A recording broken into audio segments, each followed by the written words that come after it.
Hey guys, welcome back to our casa. We're trying it out from a different view. Hopefully you'll be able to see the exercises just a little bit.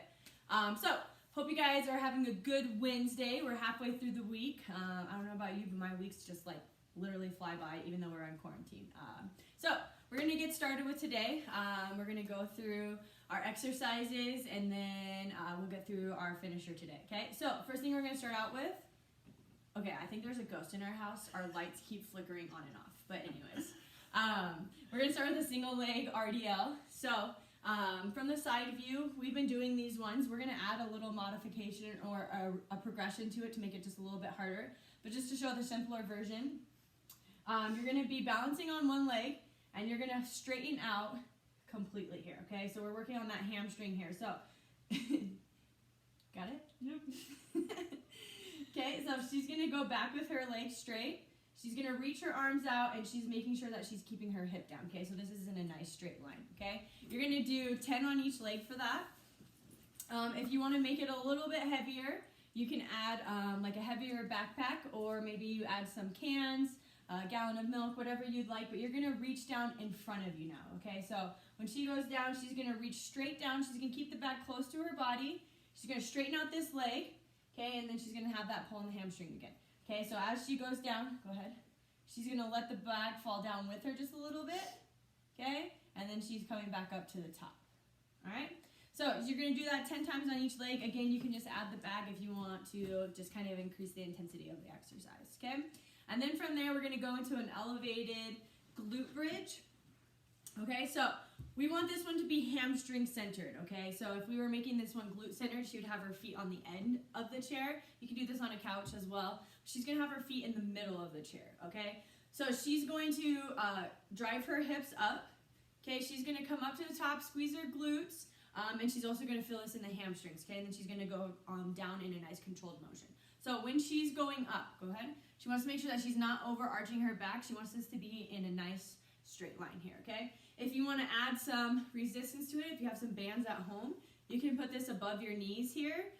So she would put the band up above her knees here, and then she's going to keep tension in the band the entire time that she's going up and coming back down, okay? So that's the elevated glute bridge. You're going to do 4 sets of 20 on that one, all right? From there, we're going to go into a shoulder exercise. So we're going to be doing side raises.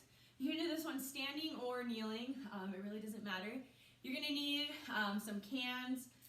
Maybe you want to grab something a little bit heavier than that since we've been doing these ones for a couple of times. But she's going to raise straight out. Okay, she's going to keep her arms nice and straight, and she's not going to go any higher than her shoulders. She's going to keep her core engaged, and she's going to keep her shoulders tucked into her back pocket. Okay, so show with your shoulders up. We don't want our shoulders coming up here. We want to keep our shoulders down. We want to keep them nice and relaxed, okay? Again, not going any higher than her shoulders. So you're going to do 4 sets of 10 on those. And then from there, we're going to introduce a new exercise. We're going to go into the downward dog into a shoulder tap. Okay, so Leslie's going to start in the high plank position. Okay, what she's going to do is we're working on shoulder mobility and core at the same time. So she's going to keep her core nice and tight, pinch her shoulder blades together. All right, and then she's going to pull her hips back so that she's extending at the shoulders here. Again, keeping the shoulders tucked into her back pocket and not letting her shoulders come up to her ears. Once she's in this position, then she's going to tap each shoulder, okay? While she's doing this, she's making sure that her hips aren't swaying, and then she's going to go back into the start position. That counts as 1, okay? Then she's going to pull back again, tap, tap. Again, when she pulls back, she's using her core to pull herself back. Let's show that one from the side. Okay, so what we're really looking for is that we're just working on that shoulder mobility here, okay? So she's in a nice straight line. She's going to push, extend back, okay? And then she's going to tap, tap, okay? And then she goes back into the forward position. So you're going to do 4 sets of 10 on that as well. All right, so that would be 2A and 2B.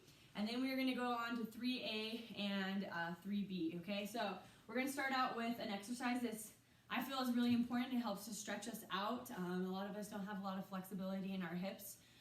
So we're going to try to get some flexibility here. So you can have a chair or a couch, and you're going to put that leg up onto the bench, trying to get it into 90 degrees, and then she's going to push down into her knee with her hand, but she's going to keep her chest nice and tall, okay? And then she's going to have her knee down to the ground or slightly elevated if you can't quite get it there, okay? So we should feel a nice stretch, a the side of your leg here, and then in through the middle of your glute. Okay, so that's our pigeon. Okay, and we've been doing these ones, so that one should be pretty familiar. From there, she's gonna go into our bear crawl pull-throughs.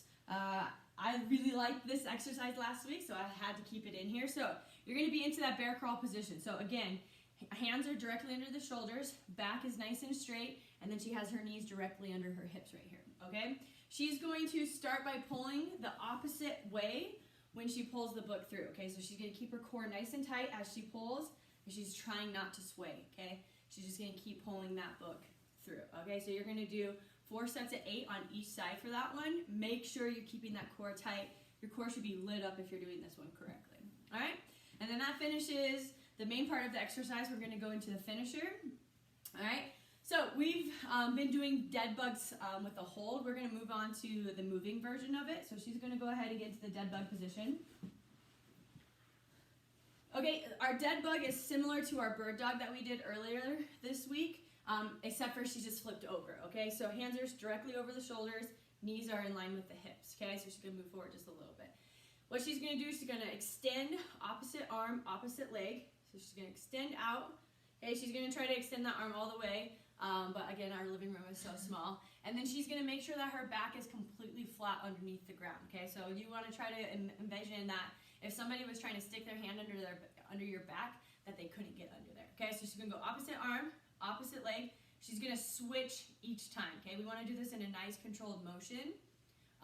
If you can't quite get your leg all the way down to the ground without your back coming up, then you're just gonna go out just a little bit. So go and just touch the ground barely. Good. There you go. And then she's coming back. So she's gonna bend that knee just a little bit more so she can keep that back flat. All right, so you're gonna do dead bugs for 30 seconds. All right, and then she's gonna go into a snap jump. Okay, so she's gonna be in the high plank position again. Okay, she's gonna keep her core nice and straight, her back nice and straight, core nice and tight, and then she's gonna jump in and out with her feet. Okay, she's gonna bring them out, bring them back in. All right, you're gonna try to do this as fast as you can while still keeping yourself under control. Perfect, okay? So from there, then we're gonna go into bicycle abs, all right? I feel like everyone's pretty familiar with this exercise. It's been around for a long time, but we're gonna do it differently. We're gonna do it slow for 15 seconds, and we're gonna keep that core crunched up the entire time, and then we're gonna go 15 seconds fast, okay? So she's gonna touch opposite knee to opposite elbow, okay? And she's going super slow, so she's controlling the leg out, and she's making sure that she's really keeping her core engaged, okay? And then she's gonna go 15 seconds fast. Good.